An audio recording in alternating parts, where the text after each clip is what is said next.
episode 6, episode 6, episode 6. I need to Episode find 6 that. with a baseball bat. Episode 6 with a baseball bat. Episode 6.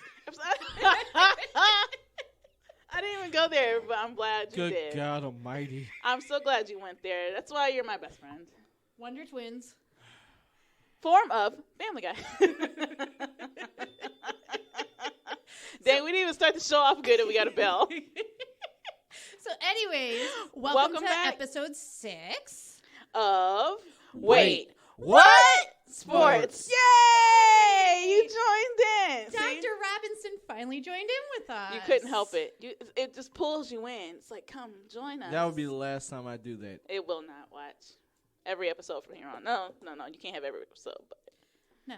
some of the special ones, maybe. I bet you when we get to baseball, cheats, and scandals, he'll do it just so that he can, earn brownie points and talk. Exactly. He'll be like, ooh, I contributed. Can I talk now? Ooh. Me. So, anyways, welcome to episode 6. yes. If you didn't hear, you're on episode 6. We're kind of excited about it because it feels like it's gone by fast for us because we have normal jobs. Yeah. And so we don't always get to record on a weekly basis. We record several shows at once. Mm-hmm. And then we, give them out to you in small weekly doses. Because we don't want you to miss any of this amazing content. So we don't want you to go without hearing our lovely voices for 1 week. So this week we are talking about the NHL playoffs. And I only make that sound because we know nothing about hockey. So this might be, we're gonna be learning with everybody, which I think is really good because it keeps us on that humble and even playing grounds. Because you're very knowledgeable, about a lot of stuff. But to know that you don't know everything is very, gratifying because you know so much. I'm like, you're like me now. Welcome to the club.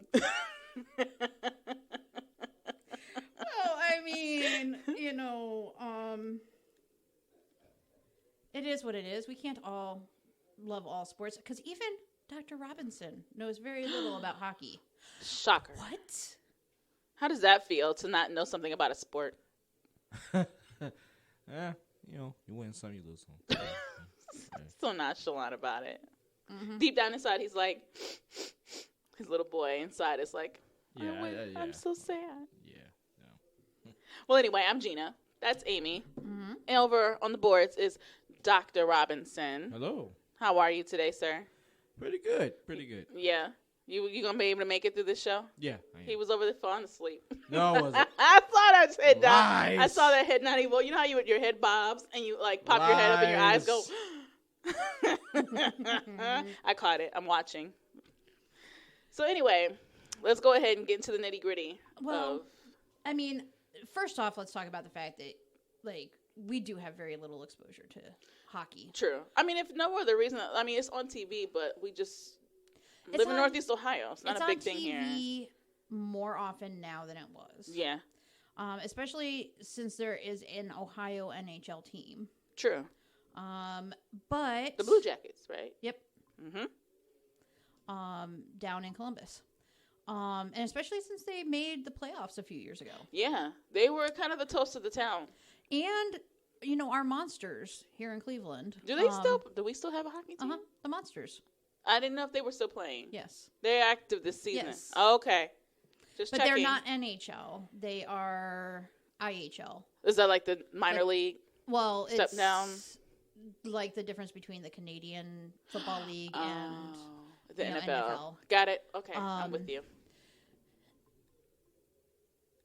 The IHL, it's not technically a minor league, but they are, one step down. And they have their own playoffs. And the same year the Cavs won the playoffs, they won. Did. And you know what? I felt so bad because they got nowhere near the play that the Cavs did. Like, they were part of the parade, and people were kind of like, by the same people. If I can interject, that's not the IHL.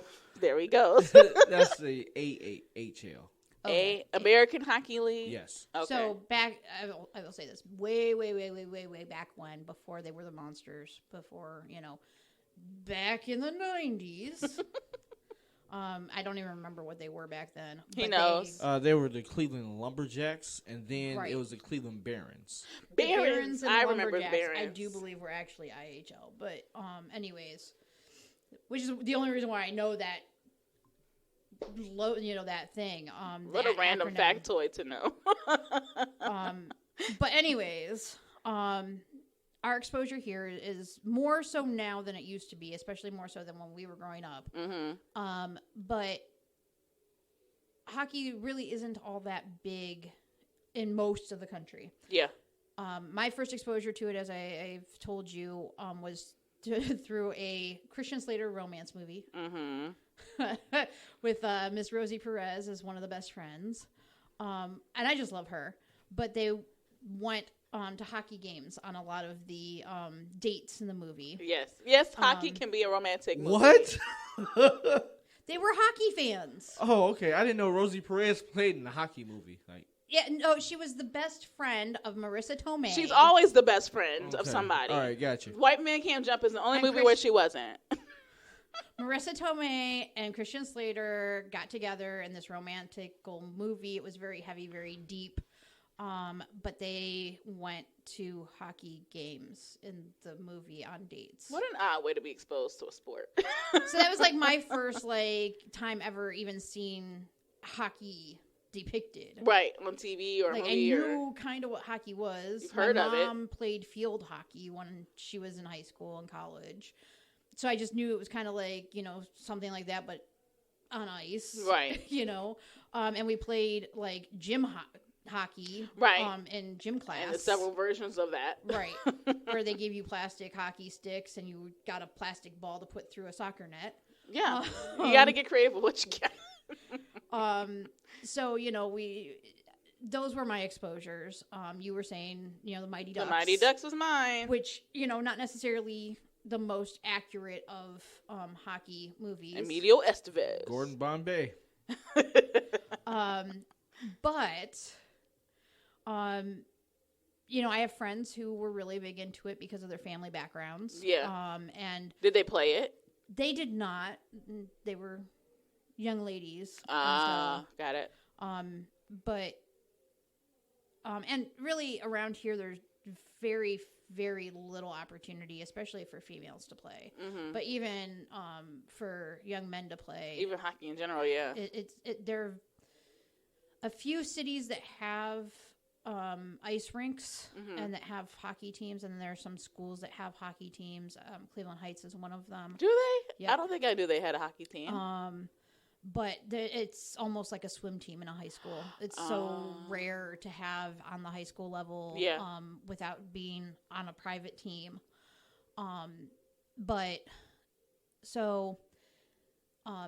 Depending on where you live in the country, though, you might be more exposed to hockey. Right, because of the way immigration works. So in the U.S., a lot of people think of hockey as a Canadian thing. Absolutely. That's what for I think decades. But really, anybody who was in the Upper Plains, Upper Midwest, Minnesota, Wisconsin, Upper Peninsula of Michigan. It's big in like Upper New York, isn't it? Upper New York. Yeah. The Dakotas. But any place where you get a lot of people who have immigrated from Norway and all the Nordic countries, Norway, Finland, Sweden. Yeah. All those Nordic countries, because that's where hockey originated from. And so they just kind of brought it with them. And there's a huge Nordic community in Canada. That makes sense. I mean, with Newfoundland as one of your... most well known, as well as one of your province names being Newfoundland. True. Which is actually a take on Newfoundland. So I mean, it makes sense when you say it, but for some reason in my head, I would have never put those two together. Yeah. So we don't really know a ton about it. In case you couldn't tell.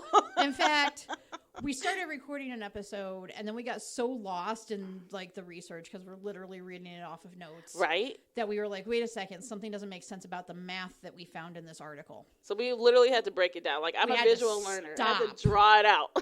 We had to stop and re-record because we were like, the math isn't adding up. And when the math doesn't add up, I don't like when my math doesn't add up. Panic. So we're going to start with how many teams and how many rounds get played in the NHL playoffs. Yes, and we will say it's May 2nd. It starts May 2nd. So just a couple weeks. Perfect timing. Yes. So, 16 teams make it in total. Mm-hmm.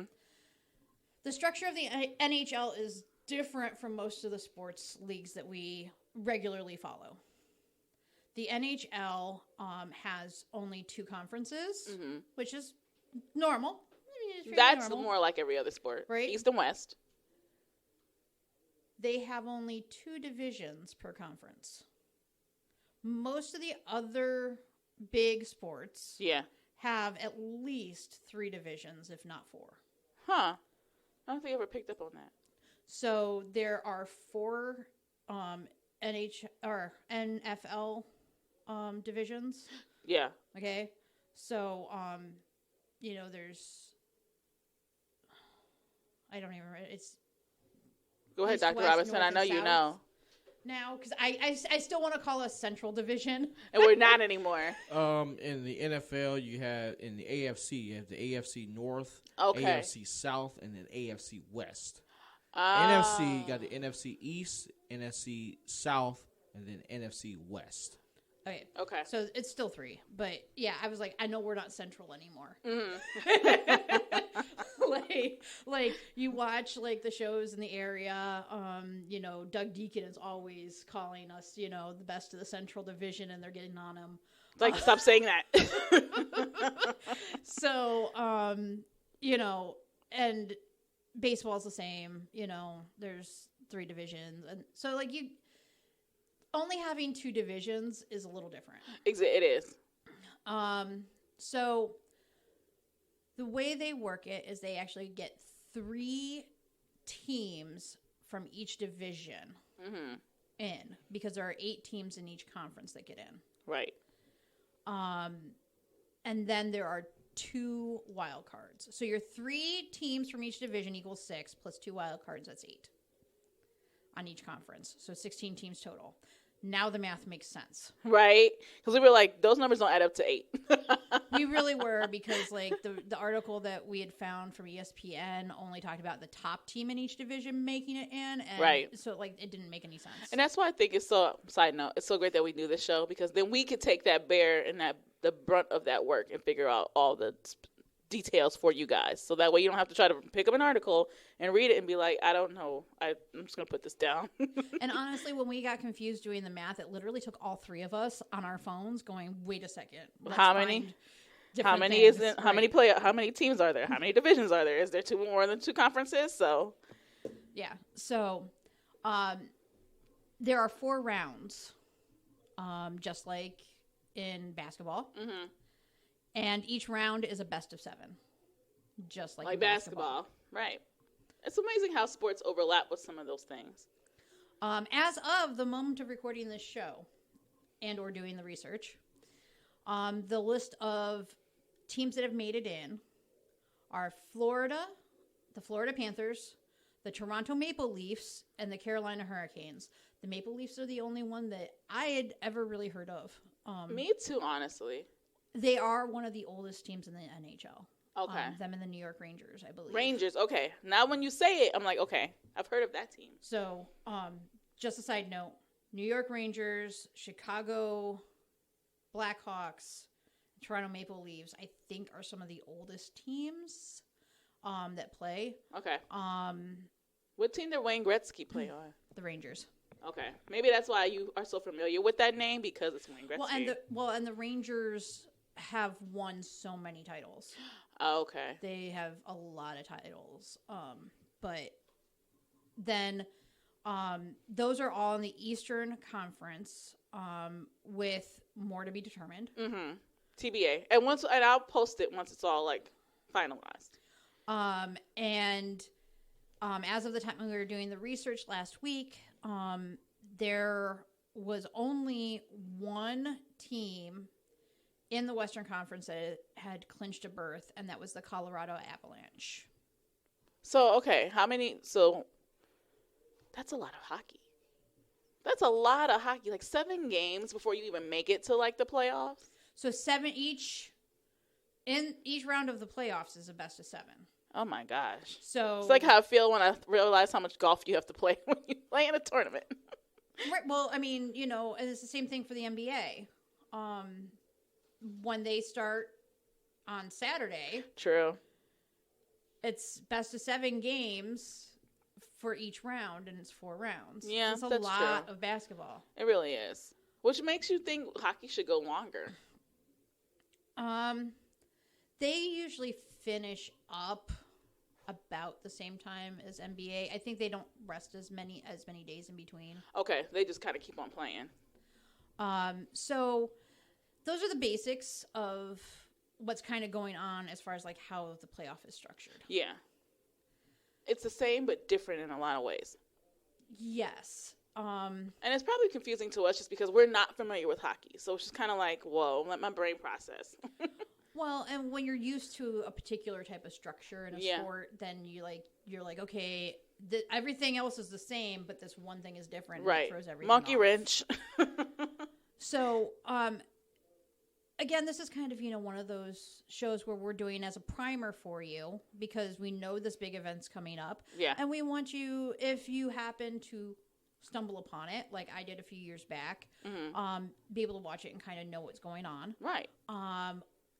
Or if you have friends who happen to really be into hockey, which I think is becoming more prevalent now. Watch it and figure out what's going on. I think really for the playoffs, it is very dependent on which teams are in and which teams aren't. You think it's like baseball in that respect, where like you watch for your team? A lot of times, yeah. Plus, I mean, there are people who maybe aren't rabid fans, aren't fans that watch all the time. Yeah. But they're like, I know that, say, the Vegas Black Knights put on a good show. So I'm going to watch. So when they do the opening of the game and when they do maybe an intermission show, they do a show. Well, it is Vegas, so I would be more surprised if they didn't. So when they were in the Stanley Cup Finals a few years back, it was one of the first years that they were there. Yeah. They got Cirque du Soleil to do part of their what? That's nice. Game opener. Yeah. It's like the opening ceremony for the Olympics, practically. So it was awesome. I mean, that was the game I happened to stumble upon. What perfect timing. I was only receiving like 6 channels on my TV at the time. Old school.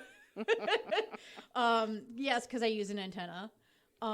Me too. And so I was like, oh, look, out of the 6 channels that are coming in without fuzz right now, there's this cool opening to something. I have no idea what I'm watching, but it's on an ice skating rink. And then I realized it was the NHL. You were like, oh, it's hockey. What a revelation. But I was like, that is cool. I don't know if they do that as an open, like how theatrical of an open they have a lot of the times. But I feel like during the Stanley Cup, they have more. It's kind of like, the opening ceremonies for the Super Bowl. Yeah. That they have more to do with the opening ceremonies. Makes sense. I sense. think depending on who your team is, depends on how theatrical they are. Like I said, Vegas was probably one of the better shows to watch. I'm sure. Well, and it makes you wonder, like, is all hockey like this? This is amazing. That's exactly it. Like I've tuned into a couple of games because they're on usually NBC, although this run up to the playoffs I think has been on ABC on Saturday afternoons.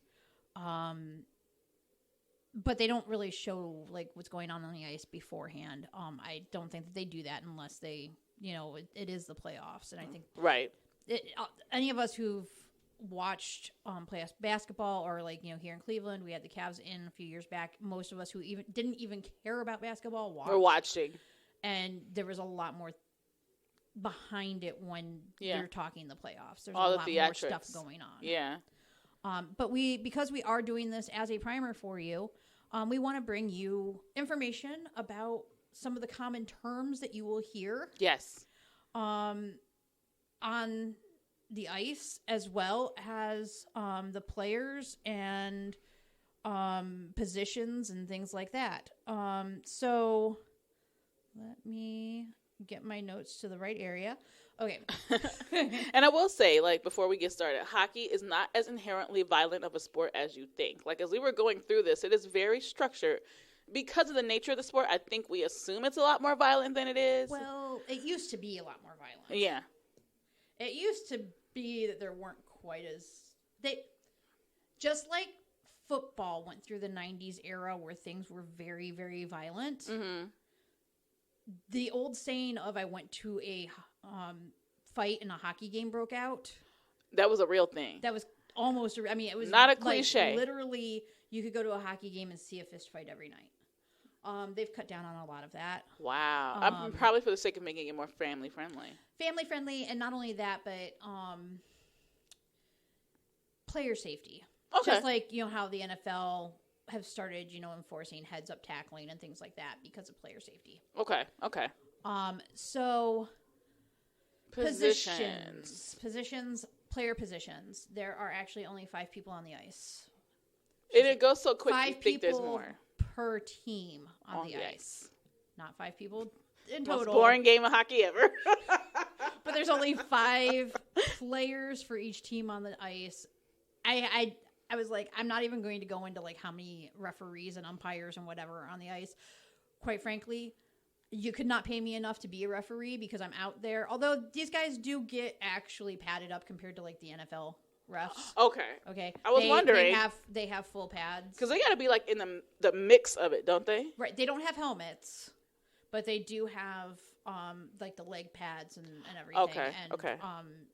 So, but they yeah, I mean, you could not pay me enough to be in the middle of that and not have the control because you're on skates. Oh my gosh. Yeah, on skates. Not only that, but you're like skating backwards to see the action and everything else. So like, oh, their legs have got to be ultra strong. But anyways, so there are only 5 positions. Mm-hmm.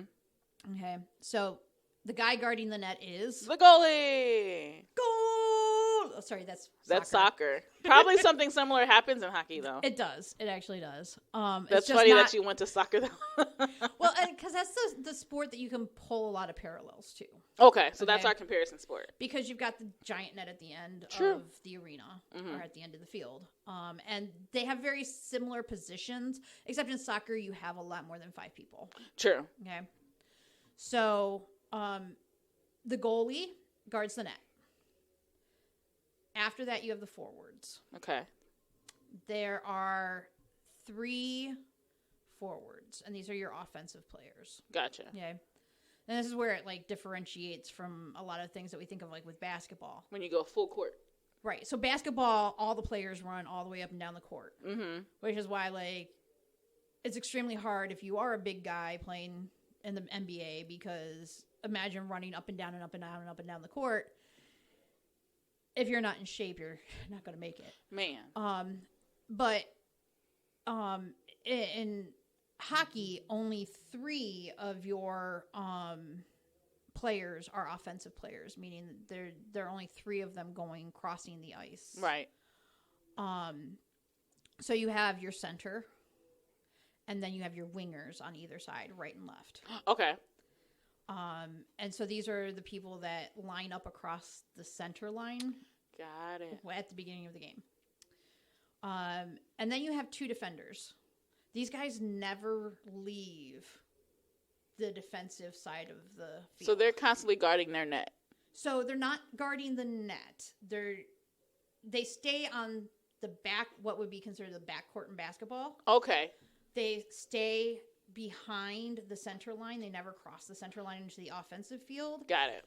Because hockey moves so fast. Yeah, there's no way you could get all the way. You need somebody basically guarding that center line and moving with any activity that happens beyond that center line at all times. Okay.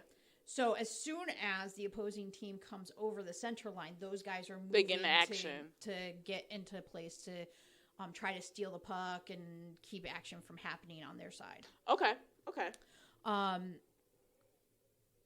They are helping the goalie, but the goalie is the only one allowed in that net area. Okay. Got it.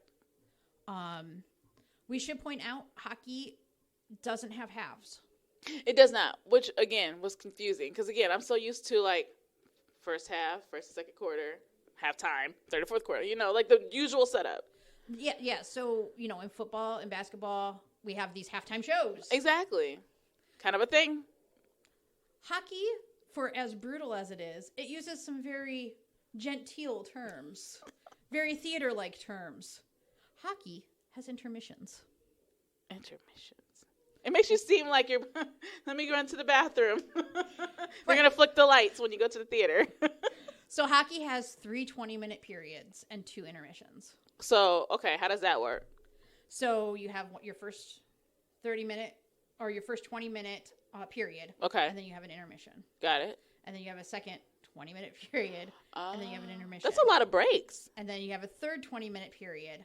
And if it's tied at the end of that, let me pull up more notes because I had just found this. The overtime rules. I was going to just say overtime, but I bet there's more to it than we just play until somebody scores. If the score is tied after 60 minutes, the game will extend to a 5-minute overtime period, followed by a sudden death shootout if the game remains tied after the overtime. Oh. Ooh, we'll get to sudden death, won't we? So that shootout, basically, you send your 2 best shooters to just stand at the line and shoot pucks at the goal. Oh, until somebody makes it. Mm-hmm. Are they going at the same time? Or is it like... I believe it's alternating. Okay. So you hit, then I hit, then you hit, and whoever gets it in first. That's, again, I didn't expect hockey to have so many breaks in between each period. That's a lot. I mean, that's 20 minutes skating that hard. It's probably exhausting wearing all that padding. And right, so... That's why they look like they came out of a swimming pool when they take their helmet off.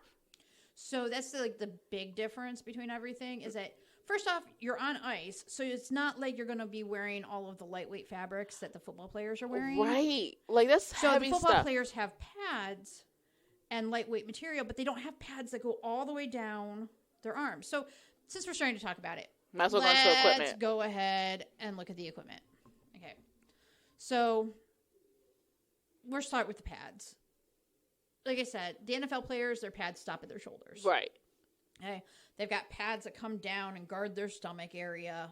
If they are prone to getting hit in the stomach or back, they may have extra padding there. Right. They may have padding on their thighs and their legs as well. But usually that padding is built into the leggings that they wear. And yes, I did call them leggings. Is that what they're called? We're going to call them leggings on this show. We are, because that's basically what they are. The spandex, all spandex. Well, that's why I look at the running backs' butts. But anyways, well, there's some things I say just to get Eli to make let's see how he reacts. So anyways, those pads are built into their uniforms and into the pants, right? Okay, on the thighs and the shins.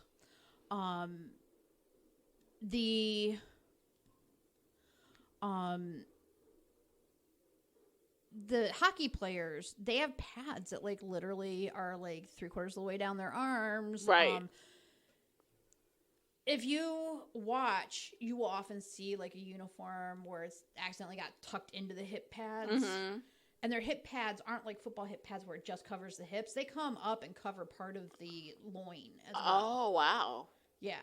I mean, it makes sense because, first of all, people are slamming into you. Second of all, ice is hard. So if you hit that bad boy with some force. Well, and not only that, but skates are sharp. Yeah. Oh, I didn't even think about that. So they also have gloves. They have gauntlets, basically. Yeah. Okay. So if you are one of the forwards or whatever, or the defensive players, you have gloves that are more mobile so that you can grip your stick. Right. Okay. If you are the goalie, your gloves are so padded, it almost looks like they are wearing a catcher's mitt as gloves. That's crazy. Because you are trying to catch a puck that is flying at you. God only knows how much speed. Right. I mean, they actually do have speed guns on the pucks, so they have a pressure a pressure gauge on the nets, so it can tell how much force it hit the back of the net with. Imagine like hitting a golf ball. But into somebody's hand. Like, that's what I imagine when you're driving from the tee box. When you have to catch it with your hand. I can't imagine how, like, if there was no padding there, it would blow through your hand. Right. And most of the time, they have sticks as well. So yeah. They got it. But their stick is a little bit actually thicker in the handle. I noticed that. They don't have to, like, grip it as hard. Helmets. All of the players have helmets of some sort on. Mm-hmm. Some of them look a little bit more like your old-fashioned bicycle helmets. And some of them are much bigger and whatever. Got the cages on them. Right. And so Some of it is player preference. Okay. Similar to how, some baseball players have eye black and some don't. Or some NFL players have visors on their helmets Right. and some don't. And some of it is team-based as well. Is this position specific as well? Is. So the only position that is required to have a full helmet with a face guard and everything is the goalie. Makes perfect sense. And sometimes you'll see them flip them up and flip them down. Yeah. Because it has a visor. Mm-hmm. It's kind of like a welding mask. Like when you see them flip up the visor, Yeah. it looks like a welding mask sometimes, Interesting. depending on the style of it. Okay. There are different manufacturers and different styles. Okay. And which is interesting because, like in the NFL, like a helmet is a helmet except for like maybe a visor. But well, and the thing is that like in the NFL, they are contracted to certain providers. So there's only one company that makes helmets for the NFL. Right now. And really, honestly, there's pretty much one company that makes helmets for all of football. Just like there's really only one company that makes footballs, official footballs. Or basketballs, honestly. So, hockey, I'm not certain what their rules are, but I know I've seen several different designs of helmet. And a lot of it has to do with, like, how many concussions has a guy had? How many, how likely is he to get hit based on his position? How aggressive does he play? Right. Because if you're a more aggressive player, you may be more prone to head injuries. True. I mean, if you really go out there and put your body on the line. Especially, again, on ice, when you are sliding, I mean, the momentum you have is just one that, you don't want to slam your head into the wall with no protection. Right. They hit the wall all the time. So the last piece of equipment is the stick. Mm-hmm. So on our logo, the stick at the very bottom of our logo is a hockey stick. Yeah, that's a hockey stick. I knew that. It has that characteristic kind of hook to it. Mm-hmm. One thing that you generally don't know unless you know hockey players or have listened to enough sports radio, or there was even a television show I was watching that was actually an interior design show, but the woman who running the show was trying to. I saw that one. She was trying to get her son's hockey equipment. Her son was starting Little League hockey, and she was trying to figure out how. She was like trying to ask all the guys on the crew, "Have you played hockey?" And she went to the store and bought the one guy. Yeah, can you teach me how to tape up the stick and everything else? So there's particular tapings and grippings that you can put on your stick that help you with the grip and help reinforce the stick so it doesn't splinter if it breaks and things like that. Oh, so nuanced. Okay. So they actually have particular. I thought they just wrapped tape around it for grip. So and it's particular tape. So interesting. And then of course you have your puck. Right. So the puck sort of kind of self-explanatory, but right. The puck is the ball. Yeah. It is a very hard piece of, I'm assuming, plastic. I've never actually, it's almost rubberized. Yeah, I was about to say, because it does bounce. Yeah, it's like I've touched one once, and it kind of feels like it has a slightly rubberized coating on it. Yeah. I'm not certain what's at the actual center of it. But it is weighted. It's very heavy. Mm-hmm. So that's why you don't want to get clocked in the face with one. Right. And, of course, that's the way you score, is you get the puck in the net. So, now to go on to some of the common terms that you will hear during broadcast. Sorry, I thought that was on silent. Ding! It wasn't me this time. Whoop, whoop. I thought it was before we took the break. And recording. Well, things happen. Anyways, so common terms that you'll hear during broadcast, that you hear in almost every game. Mm-hmm. Besides goal, which of course again is getting the puck in the net and how you score. The biggest one is the penalty box. Yes. When somebody's in the box. In the box. So these are actual physical boxes that people sit in. So, like, when you think, in basketball, if you foul and you get sit down on the bench. You know what I mean? Like, it's weird to think that there's like an actual like almost jail cell they put you in. Like, it's like you go to timeout. So this is an actual box that's on the side of the rink. The only access to it and from it is from the rink. Oh, so like, okay. So you can't get into it from the benches or anything. Gotcha. Now they are open on the backside. So technically somebody can jump over the wall. And they can talk to some players that are in the box. But usually they're checking to make sure that they're okay. So medical people can go in because these are where people go when they've gotten a penalty. Right. When the referees are like, penalty on you, go sit in the box, and they literally give them a timeout. You've been bad. Go sit down. Go sit in the corner. Don't get up till I tell you to. So the referees give you a penalty. It's, again, not like in other sports where, like basketball, you get so many personal fouls before you're told to go sit down. Right. Right? And just the other team gets to, like, make a foul shot and whatever. Or in football where they just, make your team back up 5 yards or whatever. Right. No. They literally make you sit in the corner. So this puts your team at a disadvantage, correct? It does. Because it's not like they're like, you go sit, like, you can substitute another player out in basketball or football. Like, you're just down a man until your penalty time is up. Right. So each penalty that they call has a certain amount of time. Okay. Depending on if it's like the first, second, third, fourth, fifth, however many offenses, before they just decide this guy has to be kicked out of the game. Right. Right. And it depends on how severe the offense was and blah, blah, blah. They've got like a whole list of whatever. But they will literally go over to the score table and be like, he's in penalty and he's in the box for 2 minutes. Okay. So, like, during that time, your team is at a disadvantage. The only time your team gets to make a substitution is if you have more than 2 players in the penalty box. How hard and aggressive are you playing to lose 3 people? You know what I mean? Like, you have 5. Generally, and now you're down that happens 2. if a fight does break out. Okay. But so I'm like, I can't imagine that many people doing that much stupid stuff as far as, like, a penalty. That would be...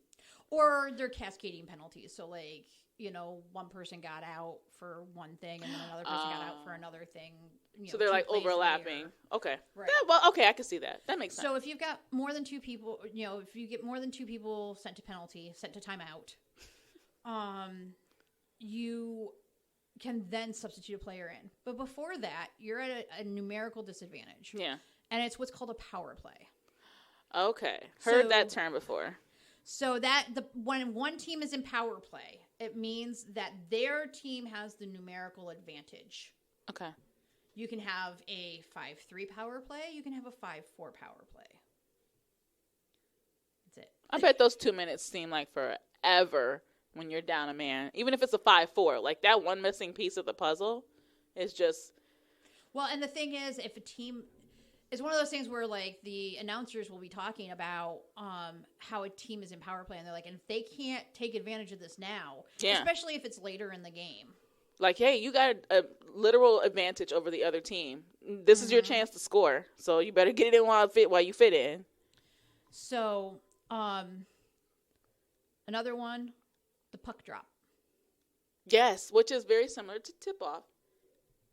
So, the puck drop itself is literally in basketball, it's the action where the referee throws the ball up in the air. Right, to start the game.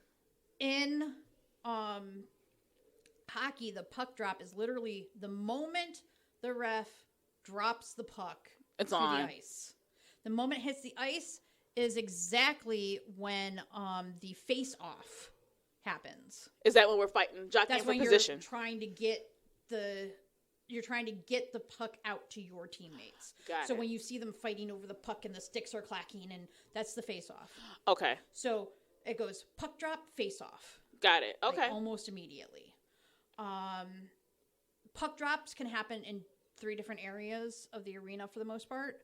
Most of them near the center line. Mm-hmm. You'll see different, like, little circles painted on the arena, and usually that's where...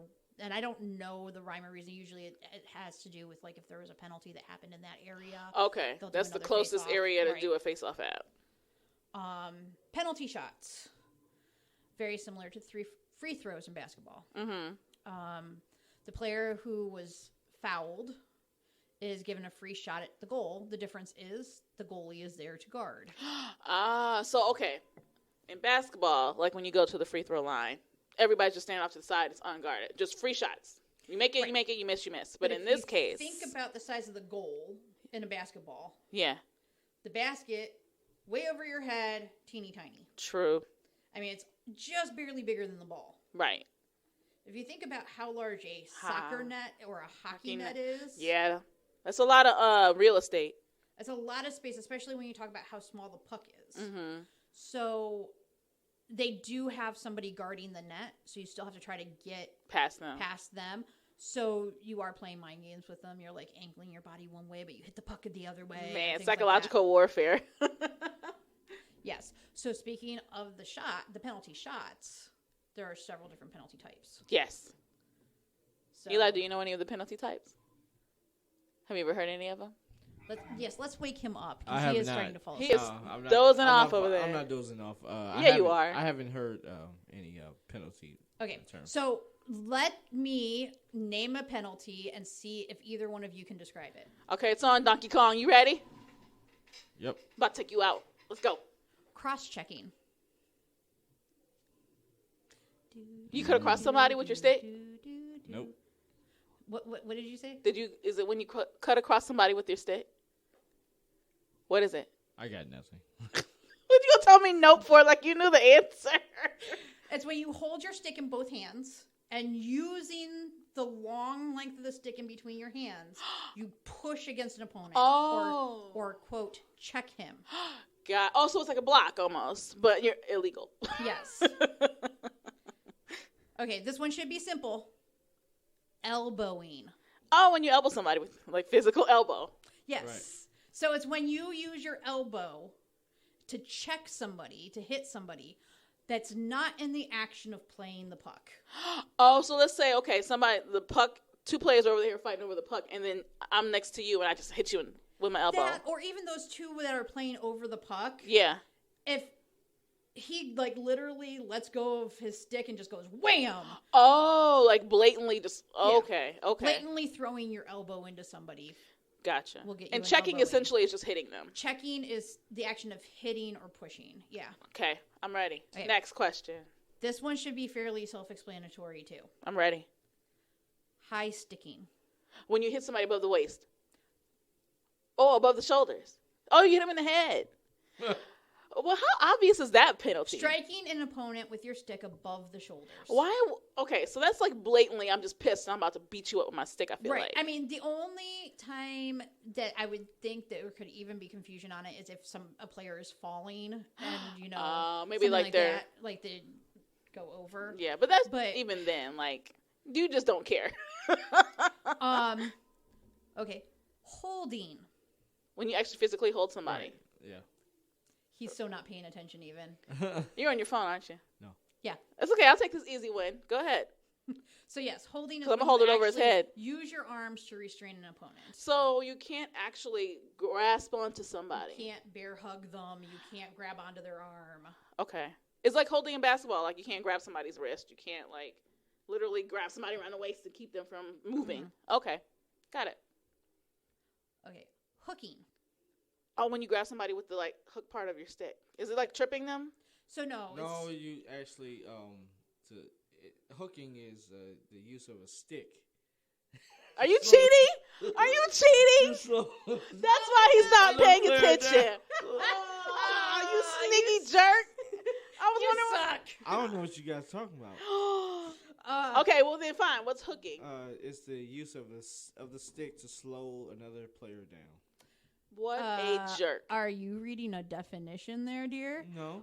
So no, actually it's using the stick, usually the hook end, to restrain your opponent, usually by grabbing them on the back of the jersey with your stick. Mm-hmm. It ain't the same thing, no. Like horse collaring. Mm-hmm. It is like horse collaring.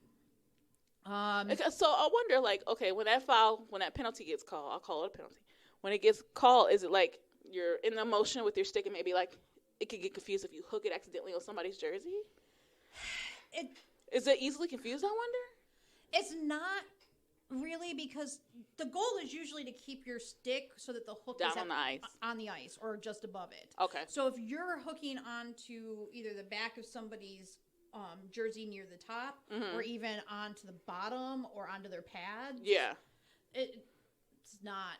Or even like using it as a little bit as the hook, like little Bo hook. Peep's cane. Like I'm literally grabbing you and like hooking you in. Or like the old, theater hook thing where they hooked the actors on the stage supposedly and pulled them off. Right.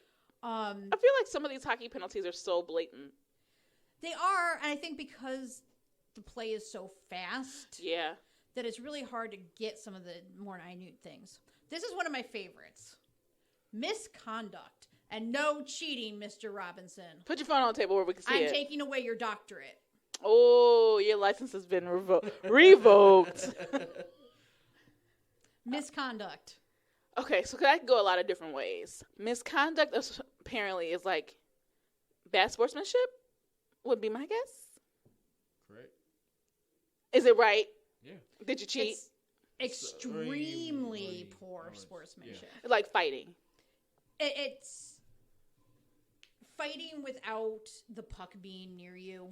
So you just hit me against the wall and I'm about to beat you up. Yeah, so it's not even like a wall check where you bump somebody into the wall. Yeah. But it's like, if you aren't anywhere near the puck, you wall check somebody and you're throwing out, mama jokes at them. And, so you're just being a complete jerk. And then they swing at you. You may both get put out for misconduct. Wow. So you can get ejected from the game for misconduct? 10-minute penalty. Ooh. And you only get, wait, when you think about it, it's only 20 minutes in a period. And you get 10 minutes out. You're missing literally like a third of the game. Yeah. You're missing half of a period. How detrimental is that to your team? Yeah. Because that's a lot of hockey not played. Okay. Roughing. Unnecessary. I want to say unnecessary roughness. That does not answer the question.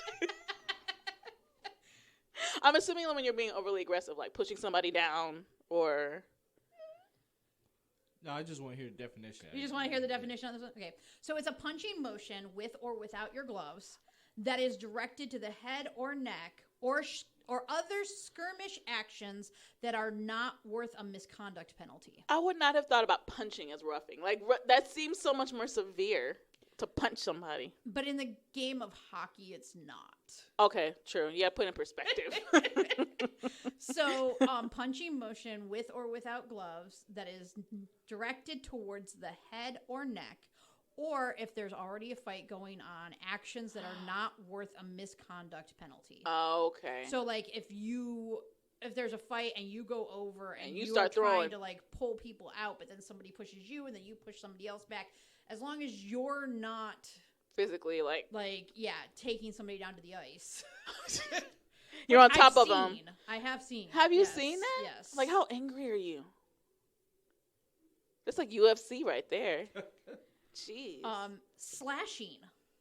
Oh, when you swing at somebody with your stick. Yeah, so it's the hard chopping with the stick to an opponent's body, their stick, or their hands that is not done in an action of attempting to play the puck. Okay, so you're not...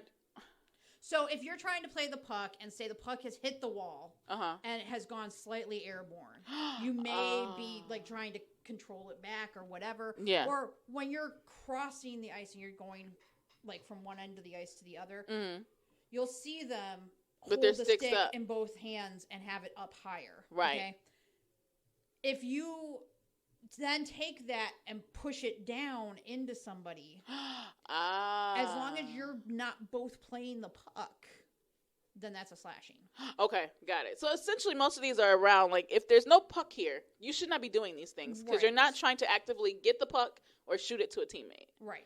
Okay. And then, I mean, even if the puck is there are other, like, variations that they look at where it's like, is it something where you were in the motion of getting your stick to the puck, or was it just you going whack to somebody's hands? Yeah, exactly. What did they do before instant replay? Tripping. Oh, when you take your stick and you grab somebody and you hook their ankle, right? Or you stick your foot out and trip them over your it's skate. the most obvious of the penalties. I mean, that was basic. Yeah. It is the most basic and obvious of the penalties. You are attempting to trip another player. That happens a lot, I bet. But you know what? I bet that's a tricky one to call, too. How much are you attempting to trip, and how much is it that you've just gotten tangled up? Exactly. So, I'm just going to look through the notes to make sure that we didn't skip anything. I think we covered a lot. I think we covered everything, actually, that we had written out that we knew needed to be covered. Yeah, like the bare bones. All and the I things do that mean we had questions about ourselves. that we had questions. We know absolutely nothing. So at this time, if you are a hockey fan and we missed something that is of vital importance for people to understand about hockey before they sit and watch a hockey game, please let us know. Yeah, so it's WW Sports 22 at Gmail. Yes. It's at WW Sports 22 on Twitter. It is Wait What Sports on Facebook. Wait_what_sports on Instagram. It's so funny because when you say it that way, like she got it right from the first time. It's funny because when you do it, you have to like you have to have a cadence. Remember that episode of King of Queens, and Arthur was giving him the phone for Domino's, and he was like, "All right, give me the phone number for Domino's." Ba ba ba ba ba ba ba ba ba ba ba ba. No, I need a phone rhythm. Ba ba ba ba ba ba ba. Wait, what? Sports like. So, anyways, any of those ways that we talked about, yes. You can get a hold of us. You can let us know what you think of the show. Other topics you want us to cover? Questions you have about anything that we've covered in the past or are about to cover. Yeah. Because, again, we've been covering baseball. Baseball is a very long season, so we'll be doing that for a very long time. And there's a lot to baseball. And we will be interspersing other sports in. Next time should be the NBA playoffs. And because what? Are the Cavs in? Not quite yet. They got one more game. As of the recording of this show, tonight they have the last play-in game. And if they win this game, they're in. So they're a wild card at this point. Okay, I was just curious. Yeah, they were a wild card because they had the last game they played was a play-in game. Okay. So, yeah. Gotcha. Go Cavs. I hope they make it. They're a young team, but you know what? For a young team, they play consistently. I'll give them that. So we look forward to hearing from you, and we will be back. Like I said, we're recording this a little early. Yeah. But we'll be back with NBA playoffs. Get ready. We'll see y'all next time.